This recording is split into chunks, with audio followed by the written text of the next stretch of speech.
Hi everyone, চলো আজকে দেখে নেব কি এমন বার্তা আছে যা তোমাদের জেনে নেওয়া প্রয়োজন। সবার প্রথমে বলি, গত শনিবারের মতন এই শনিবারও 9:45-এ লাইভে আসবো। যারা যারা থাকবে তারা প্রত্যেকে দুটো করে কোশ্চেন করতে পারো, লাইভে সেটার আনসার দেওয়ার চেষ্টা করব। সেকেন্ড কথা হচ্ছে জেনারেল কালেকটিভ রিডিং, এটা শর্ট রিডিং, জেন্ডার স্পেসিফিক নয়, সমস্ত ধর্মবর্ণের মানুষের জন্য রিডিং, টাইম স্পেসিফিক নয়, যার সঙ্গে যখন কারেন্ট এনার্জি ম্যাচ করবে সেই রিডিংটা তখনই পাবে। এবার দেখে নিই কি এমন বার্তা আছে যা জেনে নেওয়া প্রয়োজন। ওম নমঃ শিবায়, ওম নমঃ শিবায়, ওম নমঃ শিবায়, ওম নমঃ শিবায়, ওম নমঃ শিবায়, ওম নমঃ শিবায়, ওম নমঃ শিবায়। ওয়াও, ওম নমঃ শিবায় ওম নমঃ শিবায় করছিলাম তো শিবই চলে এলো। ওকে, ভাবো তো সত্যি যদি ডাকতাম আর শিব চলে আসতো কত ভালো হতো বলো তো।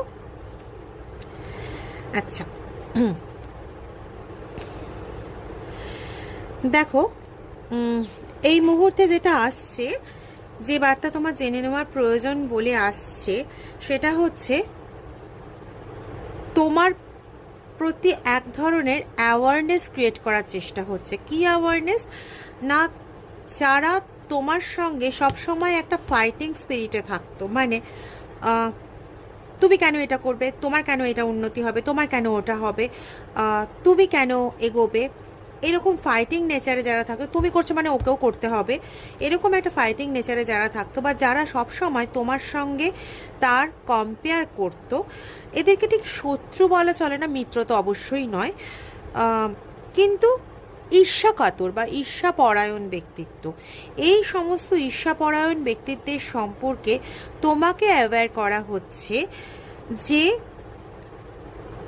এদের থেকে যদি কোনো রকম বার্তা আবারও আসে তোমার কানে, যে তোমার পেছনে কেউ কোনো রকম কথাবার্তা বলছে বা তোমাকে ইরিটেট করার চেষ্টা করছে, তো সেক্ষেত্রে তুমি ইরিটেট না হয়ে নিজের প্রতি ধৈর্য রাখো এবং নিজের যে অন্তর্দৃষ্টি আছে সেই অন্তর্দৃষ্টিকে গ্রহণ করে নিজের অন্তর্দৃষ্টির বলে বলিয়ান হয়ে তুমি তোমার কার্য করে যাও।